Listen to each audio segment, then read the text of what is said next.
What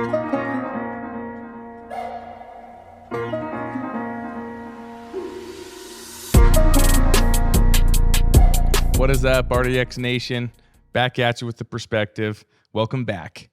Filming a day early. We don't got the red shoes on, but hey, look at us ahead of schedule. It's kind of noticeable. Yeah. Right? Yep, filming on a Monday, but we'll still get it out to you guys this week and wanted to recap another amazing week. Massive week last week with the playoffs. Yeah, I mean, playoffs in full swing, National Sales League really hitting its stride. And the competition last week was between the SunMac region And the Rooted and group. the Rooted region. Dude, my favorite part about that matchup was that literally was Saturday. Well, first off, we were 2 deals away from breaking the company record on Saturday. So congrats to all of you guys. Thank you so much for all of your hard work. Massive day. I know that's a ton of hard work that comes from setters and closers, just like really committed to the process. So congrats to each of you guys on a massive day on Saturday. Yeah, and it was just back and forth all week. I wasn't sure where it was going to end. Yeah, It was just Dallas. 1 deal here, 2 deals there. It was Quaid's over there with his popcorn. Yeah. Just watching it, and it was fun. Like, it did not disappoint. Both groups really stepped up. A lot of new faces, new names getting into the fray and competing. Dude, the highlight of yesterday was Josh. Is it Freitas? I actually don't know how to say his last name, but Josh dominated. He had a hat trick. I think it was the first one he's had with RDX Power. So Amazing. Congrats to Josh. Seriously, great job. Yeah, nice work. But that trip to Lake Powell, obviously coveted, being recognized as the top team of the company, and that progresses us into the finals this week. SunMac takes the consolation prize, and now in the finals we've got Rooted and Rowan. So Cali and Arizona head to head. This has been building up since January. Yeah, honestly. And it was funny, even on our regional call this morning, we always ask for goals from the regional directors, and Stetson's all coy about it. And Preston's like, I think we're going to do 10 or 15 this week. And Stetson's like, I think we'll do like 12 maybe. Yeah. And you just know the strategy starts beginning now. The gameplay is already on, and teams are ready for a fierce competition.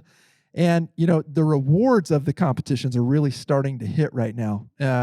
Another congrats to everybody. Our largest install week in company history. We installed 350 kilowatts last week. It's really cool because some of the names that you see as some of the top guys that are installing really are guys that have been putting in that work 2-3 months ago. Our number one installer last week was Jacob Shreve.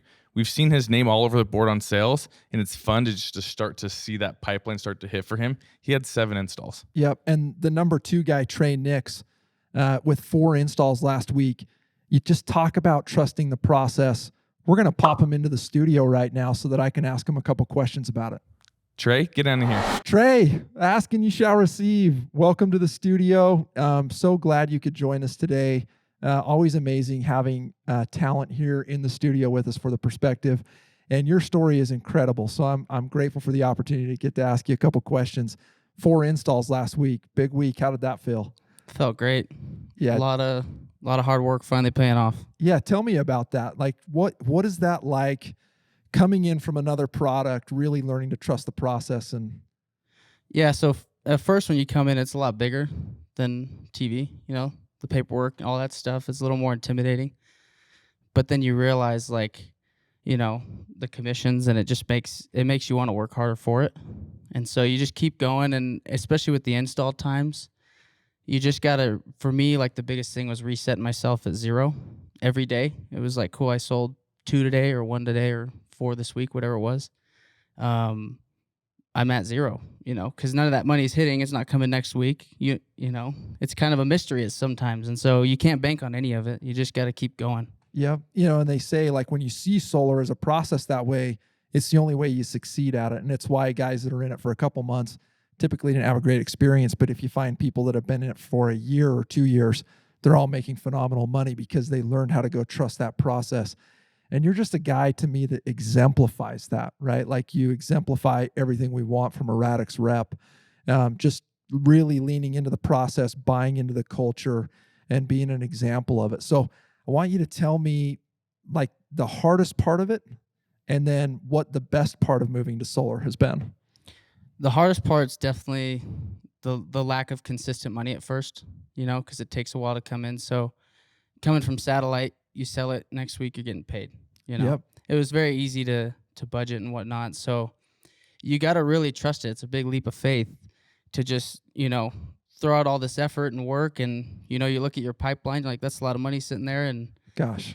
it's not consistent. So you just got to keep going. But once you trust it and it starts hitting like it has lately, I mean, it's a beautiful day. It's crazy. Seriously. And then you so just awesome. get more motivated. You just keep going. And then you also wake up and realize like, wow, I was selling this old, Yeah. outdated product that had no future.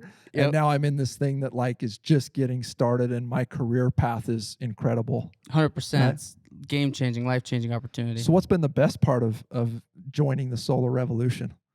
The best part to me is, I don't know, the feeling you get. You feel more accomplished. It's just, More professional sell. yeah, it's more knowledge. You feel like you actually, like the purpose is bigger, like a career mindset essentially. And that's how I view this. As I'm just milk it as long as you can, as long as it's going to be good, and hopefully retire.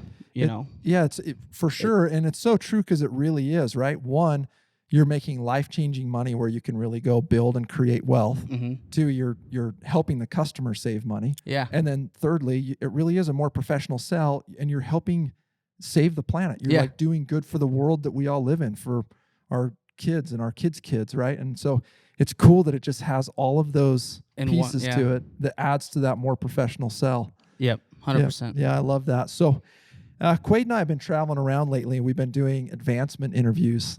This is kind of weird to put you on the spot here in the studio, but Yeah. you're one of those young talents in our business that we're really excited about and looking as we're traveling around doing these interviews to do some and some advancements with. When you look into the future and see yourself as a future leader of this business, a DM, a regional, a VP, what does that look like to you in your mind? To me, it looks like just a next step in life, and I was talking to Quaid a little bit. I've been getting urges that I need to prepare for something like that, and it's just, to me, it just looks like a lot more accountability, and I like that. I like the responsibility feeling, having guys to manage and whatever it is, but it makes you try harder, I love that. Hard equals happy, right? And Yeah. Trainix is up to the challenge. 100%. You're going to do well, my friend. Thanks for joining us today in the studio. So awesome to have you on The Perspective with me. Yeah, no problem. Thanks for having me, guys. Dude, Trey Nix. I love that guy. He's the man. Yeah, he really does embody the Radix culture really well. Yeah, absolutely. And what we were talking about there, those advancement interviews, if we haven't seen you yet, for those who have actually earned it, which is one of the things I really love about this industry, is promotions are never given, they're earned. And for these advancement interviews, as we're traveling around, if we haven't seen you face to face, Quaid and I will be to your market very soon. I think we're heading to Texas this week, and then I think Arizona the week after or the following. We need to do some scheduling. But yeah, it'll be great to see some of you guys. Yep. And have big plans for how to really go scale the business, give our new young leadership. We've got so many just young, talented, hungry guys that need those promotions and really that chance, like Trey was talking about, to go have more accountability and to go really drive themselves forward in the industry as the future leaders of this business. I view September through February as growth season. It's the time Yeah. where we go really dive into recruiting and building the business through people, and that's really the next phase that we're jumping into. And you'll see that with the National Sales League, right? The next incentive is in September. It's a recruiting competition. It's going to be something like we've never done before at Radix. I'm excited And for it's a really good recruiting incentive that you guys can look forward to, because that's true. It's like build time, right? It's go bring more bodies into this opportunity and get others really excited about it. So one of the last competitions we want to update you guys on is the company trip. So outside of the playoffs in Mamba, it's one of the biggest incentives that we do. And we've built it in a way so that no matter if you're a setter or a closer, you have a great way to be able to earn the trip. We're going to the DR. We have an amazing resort. It's booked at an amazing time of year. And here shortly, we'll pull up some updates for you guys. Love you guys.